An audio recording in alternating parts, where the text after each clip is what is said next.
ছোট্ট একটা mini blog নিয়ে চলে এসেছি। আজকে রান্না হবে চিকেন, ঠিক আছে?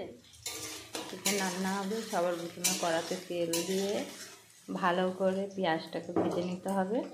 নেওয়ার পরে আদা বাটা দিয়ে দিতে হবে। আদা বাটা দেওয়ার পরে ভালো করে আদা বাটাটা ভেজে নিতে হবে।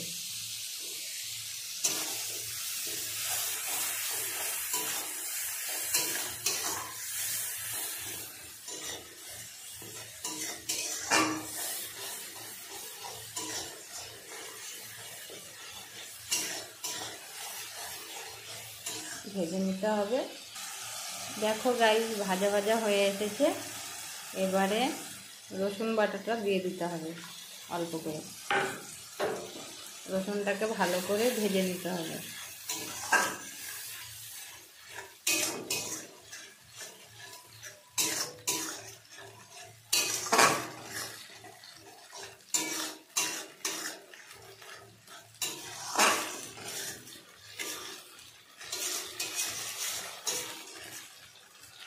আদা বাটাটা ভাজা ভাজা হয়ে এলে দেখো গাইস, আদা রসুন বাটা ভাজা ভাজা হয়ে এসেছে। এবারে দিয়ে দিতে হবে পেঁয়াজ বাটা আর টমেটো বাটা।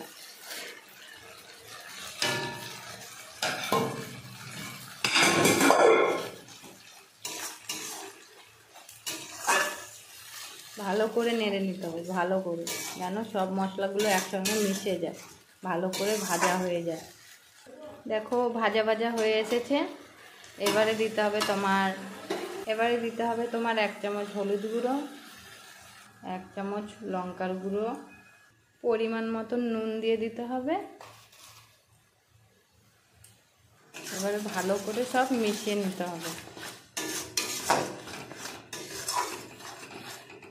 তারপরে দিয়ে দিতে হবে জিরে বাটা।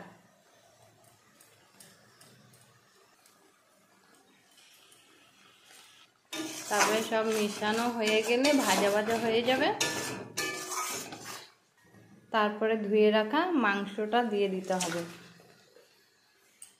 কড়াতে দিয়ে ভালো করে মিশিয়ে নিতে হবে।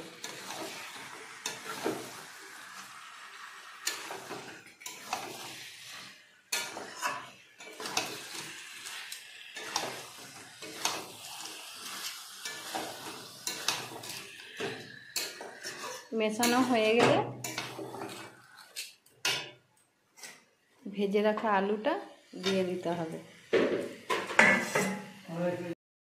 কষানো হয়ে এসেছে।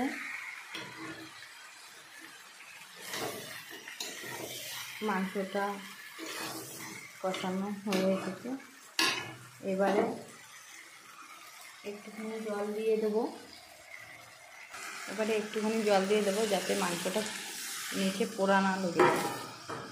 এবারে ঢাকনা দিয়ে ঢেকে দিতে হবে 5-7 মিনিটের জন্য।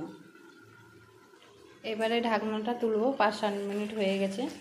দেখেছো গাইস, কি সুন্দর একটা কালার ছেড়েছে, রং, বুঝলে? এবারে একটু ভালো করে নেড়ে নিতে হবে মাংসটা। মাংসটা নাড়া হয়ে গেছে, নেড়ে চেড়ে এবারে একটু জল দিয়ে দেবো, মাংসটা যাতে সিদ্ধ হয়ে যায়। জল দেওয়া হয়ে গেছে। এবারে এই ঢাকনাটা দিয়ে ঢেকে দেবো।